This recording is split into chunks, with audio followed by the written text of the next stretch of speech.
Chapter 14 breathing and exchange of gases. Breathing and exchange of gases. इस chapter में हम breathe के बारे में और गैस का एक्सचेंज कैसे होता है, आदान प्रदान कैसे होता है, इसके बारे में पढ़ेंगे। कुछ टॉपिक्स जैसे कि respiratory organs, mechanism of breathing, exchange of gases, transport of gases, regulation of respiration, disorder of respiration system, इन सभी के बारे में हम पढ़ेंगे। अगर हम देखें तो as you have read earlier, oxygen O2 is utilized by the organisms to the indirectly break down simple molecules like glucose, amino acids, fatty acids, and etc. As you have read earlier, जैसा कि आपने पहले पढ़ा होगा कि oxygen जो है utilised किया जाता है, मतलब यूज किया जाता है, प्रयोग में लाया जाता है बाय द ऑर्गेनिजम्स के द्वारा indirectly break down to indirectly अप्रत्यक्ष रूप से ब्रेक डाउन मतलब तोड़ने के लिए सिंपल मॉलिक्यूल्स जैसे कि ग्लूकोज को तोड़ने के लिए, अमीनो एसिड्स को और फैटी एसिड को तोड़ने के लिए, जिससे हमें एनर्जी प्राप्त हो सके and to derive energy to perform various activities. इन सभी का ब्रेक डाउन हम किस लिए करते हैं? जिससे हमें एनर्जी प्राप्त हो सके और उससे वेरियस एक्टिविटीज मतलब हमारे शरीर में होने वाले अलग अलग कार्यों को कर सकें। Carbon dioxide, carbon dioxide CO2, which is harmful, is also released during the above catabolic reactions. अगर हम देखें तो मेटाबॉलिक रिएक्शन जिसमें दो पार्ट होते हैं, कैटाबॉलिक एंड एनाबॉलिक। जब छोटे छोटे पार्टिकल्स मिल करके बड़े पार्टिकल्स हो जाते हैं, जब छोटे छोटे पार्टिकल्स मिल करके बड़े पार्टिकल्स में बदल जाते हैं तो उसे हम कहते हैं एनाबॉलिक। लेकिन ऐसे प्रोसेस जिसमें बड़े पार्टिकल्स, जिसमें बड़ा कोई पार्टिकल्स ब्रेक होकर के यानी टूट करके अलग अलग छोटे छोटे पार्टिकल्स में बदल जाए, उसे हम क्या कहते हैं? कैटाबॉलिक। इसे हम कहते हैं कैटाबॉलिक रिएक्शन। तो CO2 जो कि हार्मफुल होता है वह इस कैटाबॉलिक रिएक्शन में रिलीज होता है। Therefore it is therefore evident that O2 has to be continuously provided to the cells and CO2 produced by the cells have to be released out. It is therefore evident मतलब यह सबूत है कि O2 जो है मतलब बार बार हमें CO2 निकालना होगा, इसलिए यह इसका सबूत है कि हमें बार बार ऑक्सीजन कंटिन्यूसली मतलब लगातार देना होगा सेल्स को, जिससे CO2 प्रोड्यूस हो और CO2 सेल से बाहर निकल सके। This process of exchange of O2 from the atmosphere with CO2 produced by the cells is called breathing, commonly known as respiration. This process exchange of O2 from the atmosphere with CO2, CO2 द्वारा और oxygen का और CO2 का जो atmosphere में exchange होता है, cell से लिया जाता है और सेल को दिया मतलब O2 सेल्स को यूज करता है एंड CO2 रिलीज करता है। तो इस प्रोसेस को, इस मैकेनिज्म को क्या कहते हैं? ब्रीदिंग। एंड इसे कॉमनली मैंने समानता है यह प्रोसेस, ब्रीदिंग का यह प्रोसेस रेस्पायरेशन कहलाता है। लेकिन ब्रीदिंग में और रेस्पायरेशन में थोड़ा सा अंतर पाया जाता है। अगर हम देखें तो ब्रीथ माने सांस लेना मतलब O2 एंड CO2 का, O2 एंड CO2 का एक्सचेंज यह क्या कहलाता है? ब्रीदिंग। लेकिन जो रेस्पायरेशन है इसमें O2 की सहायता से, O2 की सहायता से जो है बड़े बड़े ग्लूकोज या ये सभी मॉलिक्यूल्स ब्रेक होते हैं और हमें ATP मिलती है, जिससे हमें ATP मिलती है यानी एनर्जी मिलती है। तो ब्रीदिंग मतलब जिसमें केवल O2 और CO2 का एक्सचेंज होता है, और रेस्पायरेशन जिसमें किसी भी बड़े पार्टिकल्स को ब्रेक करके छोटे छोटे पार्टिकल्स में बदला जाता है, जिससे हमें क्या मिल सके? Energy. And place your hands on your chest. You can feel the chest moving up and down.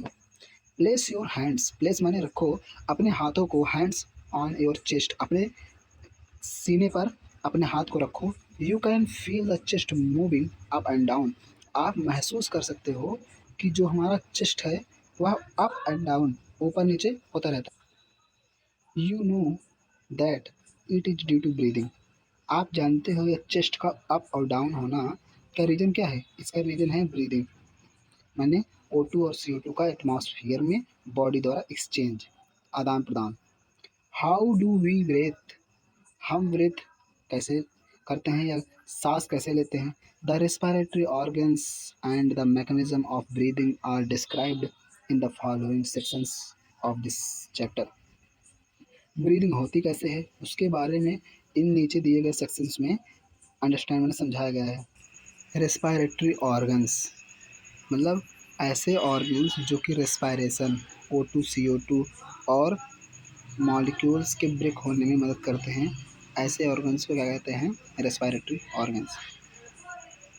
Mechanism of breathing very among different groups of animals depending mainly on their habitats and level of organization।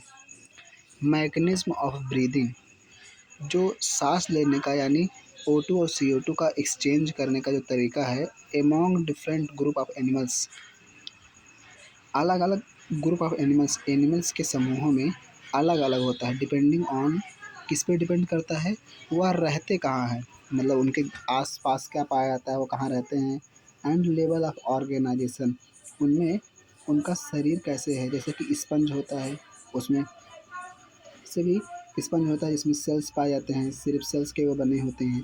और उनके अलग अलग और उनसे आगे आने वाली phylum जैसे कि सिलेंट्रेटा, इन सभी क्या टिश्यू पाए जाते हैं। तो इन सभी चीज़ों पर मैकेनिज्म माने ब्रीदिंग का मैकेनिज्म डिपेंड करता है। Lower invertebrates like sponge, Coelenterata, flatworms etcetera, मतलब यहाँ दिखाया गया है कि जो एनिमल्स के समूह जैसे कि स्पंज हो गए, इनवर्टिब्रेट्स होते हैं जिनमें वर्टिकल कॉलम एब्सेंट होता है, जैसे कि स्पंज हो गए, सिलेंट्रेटा, फ्लैटवर्म, इन सभी में अलग अलग प्रकार का होता है, जैसे कि exchange of O2 with CO2 bye simple diffusion over their entire body surface, मतलब इनके बॉडी सरफेस से O2 और CO2 का एक्सचेंज होता रहता है। And earthworms use their moist cuticle and insects have a network of tubes to transport atmospheric air within the body। Earthworm use their moist cuticle and जो अर्थवार्म्स माने जो अर्थवार्म्स के मेंबर्स होते हैं वे सभी अपने मॉइस्ट माने चिपचिपे क्यूटिकल जो बाहर का लेयर होता है उसका प्रयोग करते हैं ब्रीदिंग के लिए। एंड इंसेक्ट्स माने कीट have a network of tubes, उनके अंदर बहुत सारे ट्यूब के जाल पाए जाते हैं जो कि एटमॉस्फेरिक एयर के ट्रांसपोर्ट में मदद करते हैं। Special vascularised structure called gills branchial respiration are used by the most of the aquatic arthropods and mollusca, whereas vascularized bags called lungs pulmonary respiration are used by the terrestrial forms for the exchange of gases।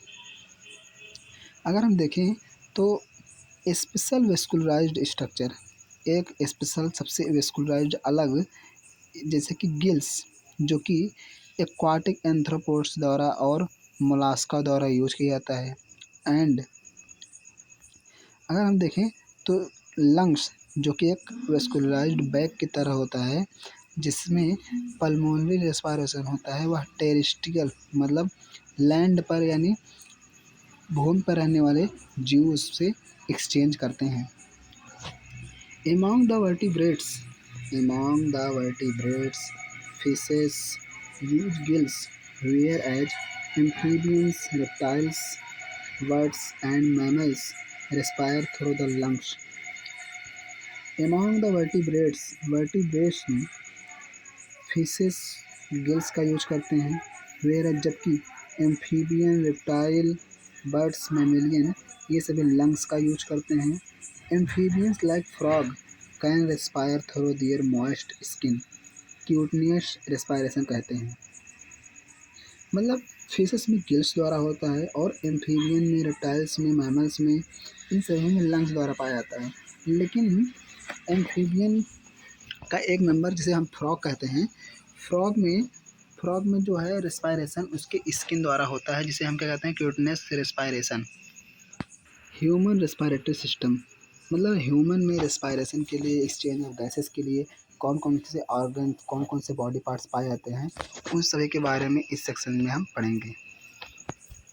अगर हम देखें तो we have a pair of external nostril opening out above the upper lips. हमारे पास अ pair of मतलब हमारे पास एक जोड़े में लिप्स के ऊपर, होठों के ऊपर एक ओपनिंग पाया जाता है जिसे हम क्या कहते हैं, नॉस्ट्रिल, जिसे हम क्या कहते हैं, नॉस्ट्रिल कहते हैं। हमारे नोज़ के ऊपर हमारे होठों के ऊपर पाया जाता है जिसे हम नॉस्ट्रिल कहते हैं। अगर हम देखें तो इसे जो पार्ट पाया जाता है इसे हम नॉस्ट्रिल कहते हैं। एंड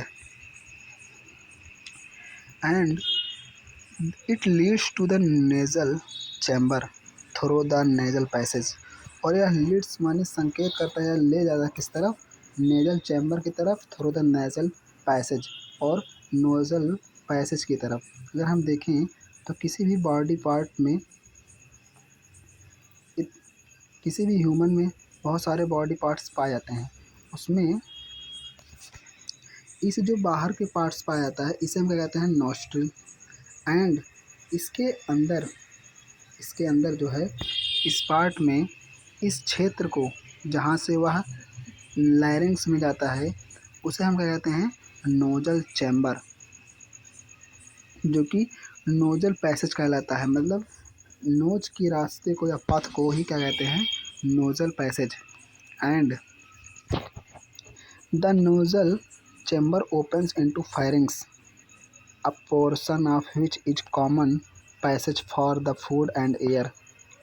और यह जो नोजल चैम्बर होता है वह किस में ओपनिंग खुलता है, फायरिंग्स में, जो कि एक पार्ट है किसका, फूड का और एयर का। अगर हम देखें तो यह पार्ट जो होता है यह हमारा माउथ का पार्ट होता है, इसे हम माउथ का पार्ट कहते हैं।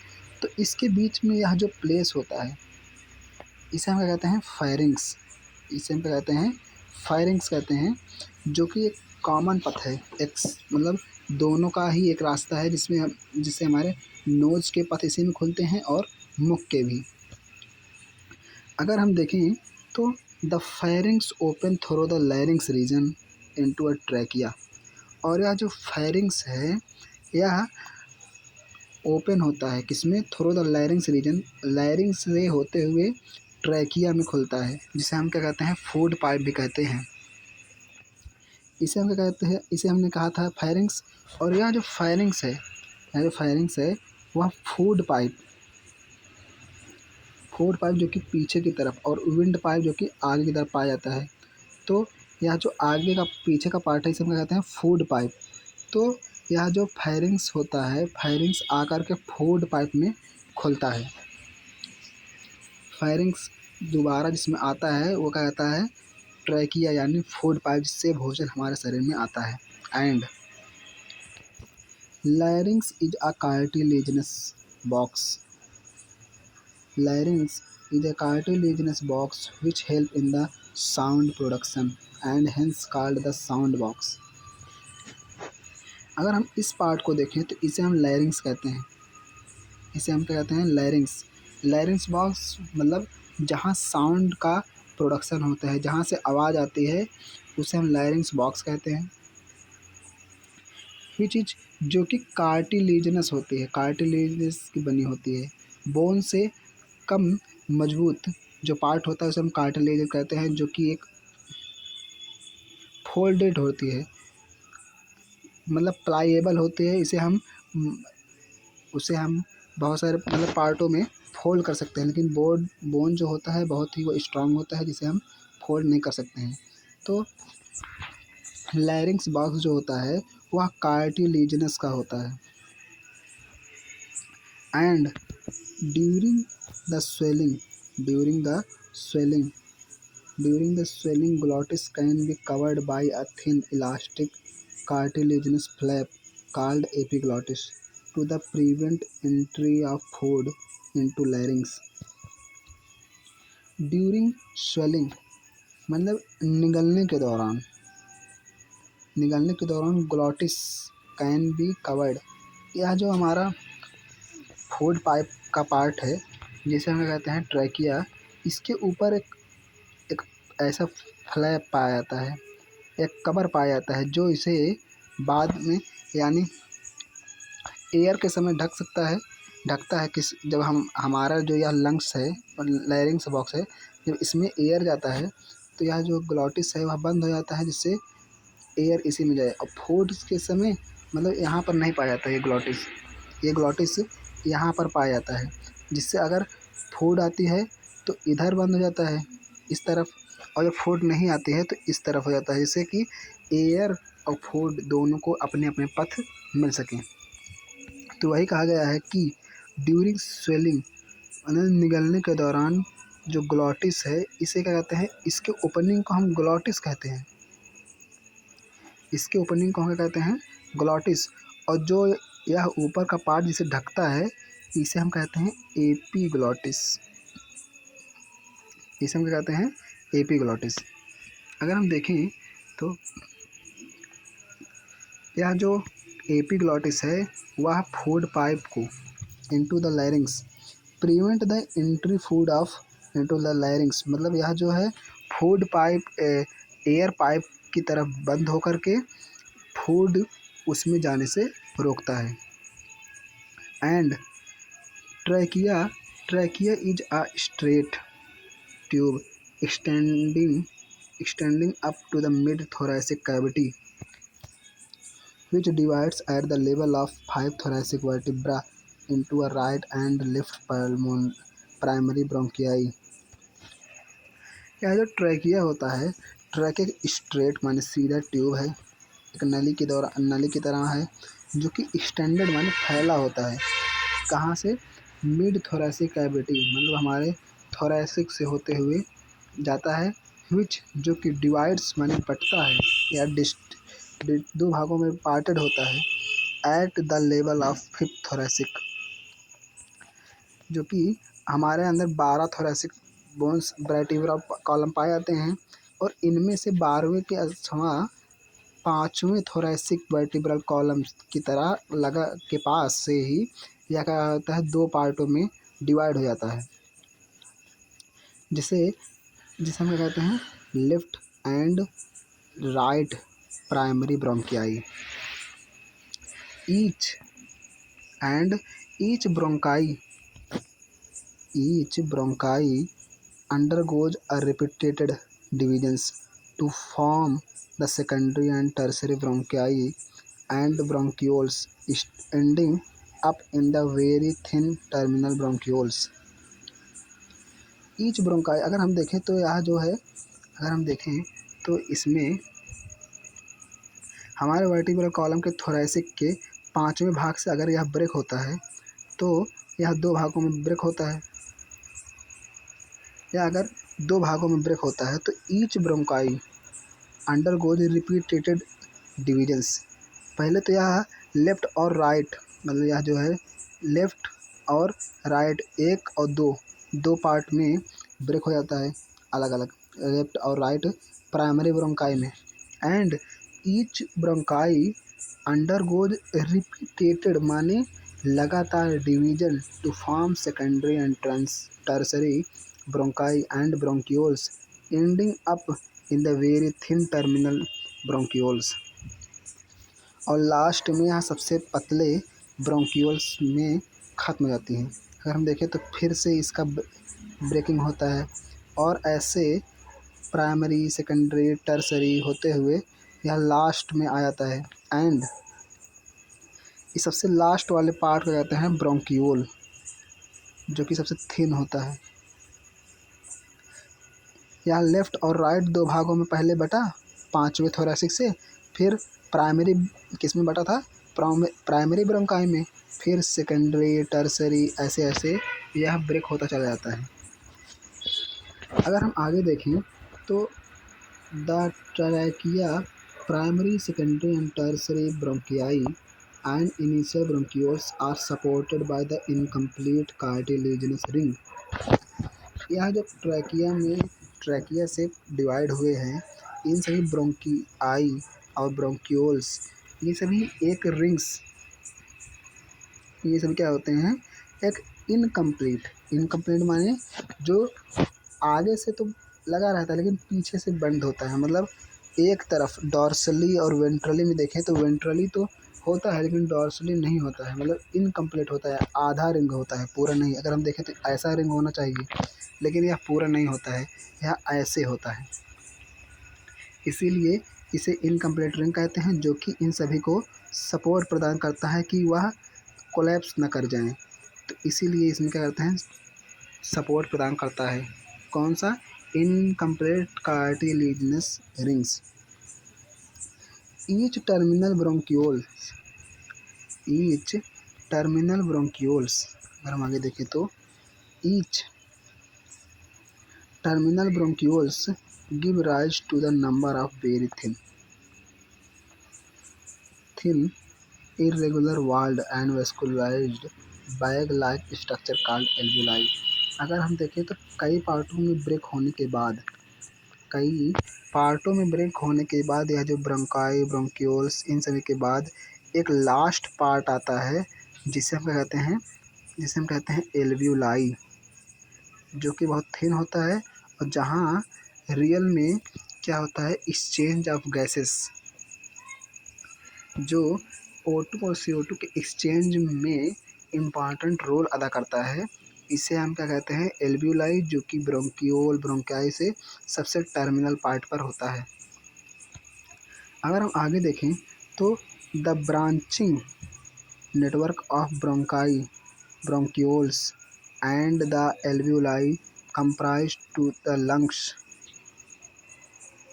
ये सभी जो ब्रांचिंग हुई है नेटवर्क ऑफ ब्रोंकाई, ब्रोंकाई में जो बहुत सारे ब्रांच बने हैं, ब्रोंक्यूल्स बने हैं, एल्वियोलाई बने हैं, यह सब कंप्राइज माने मिला जुला करके किस में रहते हैं, लंग्स में। वी हैव टू लंग्स, हमारे पास कितने, 2 लंग्स पाए जाते हैं, which are covered by a double layer of pleura. Pleura के डबल लेयर द्वारा यह जो हमारे लंग्स हैं वह कवर्ड रहते हैं, माने ढके रहते हैं, with the pleural fluid between them. और यहाँ जो प्लूरा मेम्ब्रेन है इसके अंदर कौन सा फ्लूइड पाया जाता है, प्लूरल फ्लूइड, जो कि उनके अंदर उपस्थित होता है। इट, जो कि रिड्यूसेस माने कम करता है, फ्रिक्शन माने रगड़ को, on the lung surface, lung surface के। अगर हम देखें तो अगर मान लीजिए ये 2 पार्ट्स हैं लंग्स के, अगर हम उसका स्ट्रक्चर बनाएं लंग्स की तो उसमें 2 पार्ट्स पाए जाते हैं। इसमें जो है 2 पार्ट्सों में सबसे बाहर और अंदर 2 लेयर है। इस 2 लेयर के बीचों बीच, इन 2 लेयर के बीचों बीच क्या पाया जाता है, प्लूरा, और जिसमें क्या होता है, प्लूरल मेम्ब्रेन फ्लूइड, जो कि इसके बीच में रगड़ को बचाता है, यानी हमारे लंग्स को प्रोटेक्ट करता है। And the outer pleural membrane is, the outer pleural membrane is in close contact with the thoracic lungs, whereas जबकि inner pleural membrane is contact with the lung surface। जो आउटर मेम्ब्रेन होता है, जो इसका outer membrane होता है, वह outer membrane किसके टच में रहता है, थोरैसिक चैम्बर के या थोरैसिक के जो पार्ट्स पाए जाते हैं उनके कनेक्ट में रहता है। लेकिन जो लंग्स है उसका अंदर का जो पार्ट होता है, इनर प्लूरल मेम्ब्रेन, या किसके कांटेक्ट में रहता है, लंग सरफेस के। So the part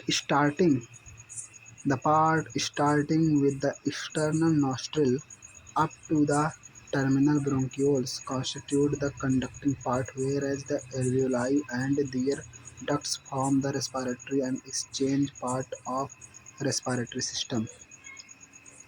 The part of starting with external nostril up to terminal bronchioles, अगर हम यहाँ देखें तो एक्सटर्नल नॉस्ट्रिल से लेकर के टर्मिनल ब्रोंक्यूल्स तक जो पार्ट बनता है उन सभी पार्ट को मिला कर के क्या कहते हैं, कंडक्टिंग पार्ट। वेयर एज, जबकि एल्वियोलाई एंड दियर डक्ट्स और उनकी जो नलिकाएं हैं, ये सभी क्या बनाती हैं, respiratory exchange of part, respiratory system बनाती हैं। अगर हम देखें कि यह जो कंडक्टिंग पार्ट और रेस्पायरेटरी पार्ट है, इसमें डिफरेंस क्या है, तो the conducting part transport the atmospheric air to the alveoli, clears it from foreign particles, humidifies and also brings the air to body temperature।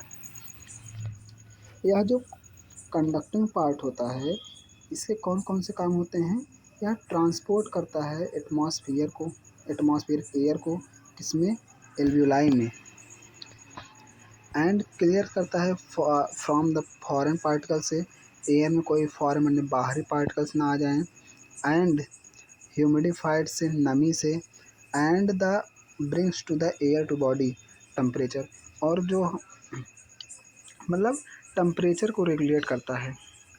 And अगर हम आगे देखें तो exchange part is the site of actual diffusion of O2 and CO2 between the blood and atmospheric air. जो exchange part होता है, actual diffusion जहाँ पाया जाता है,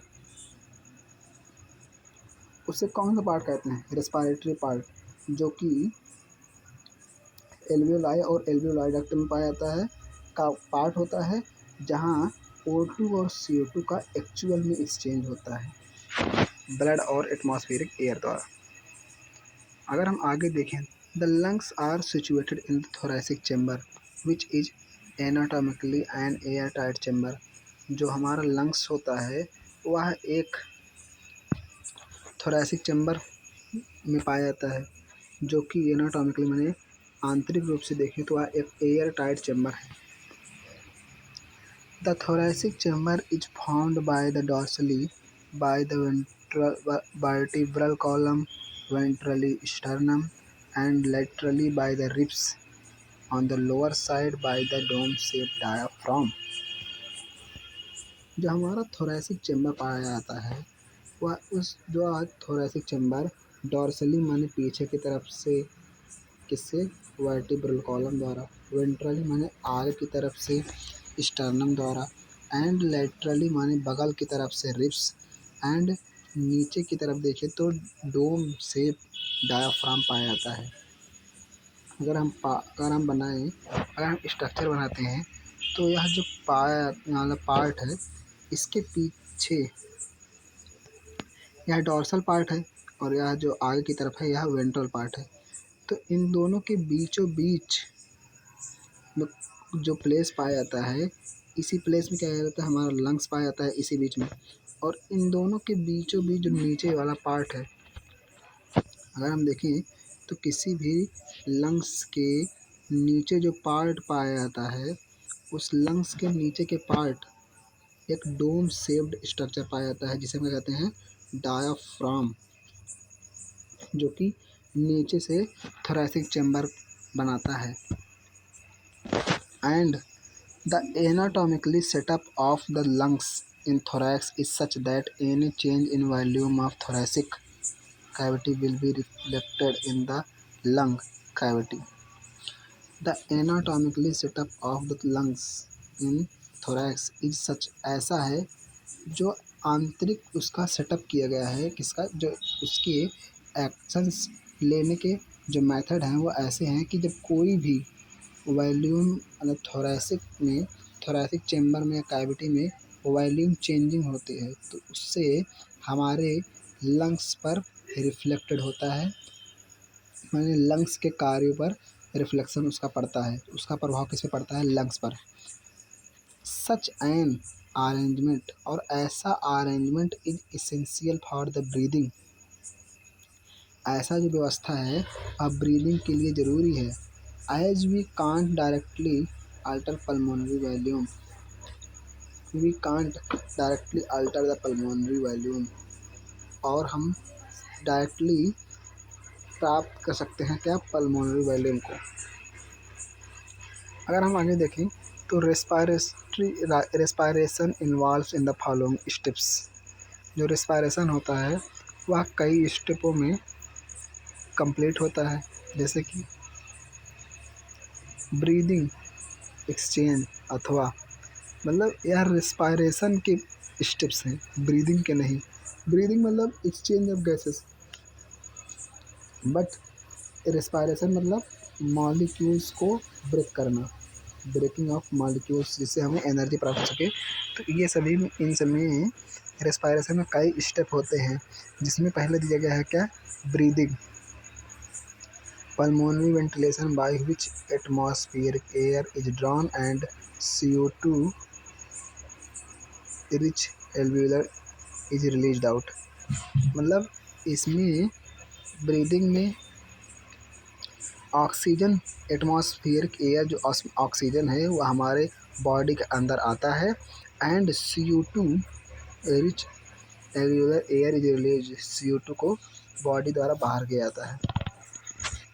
and diffusion of gases across the alveolar membrane.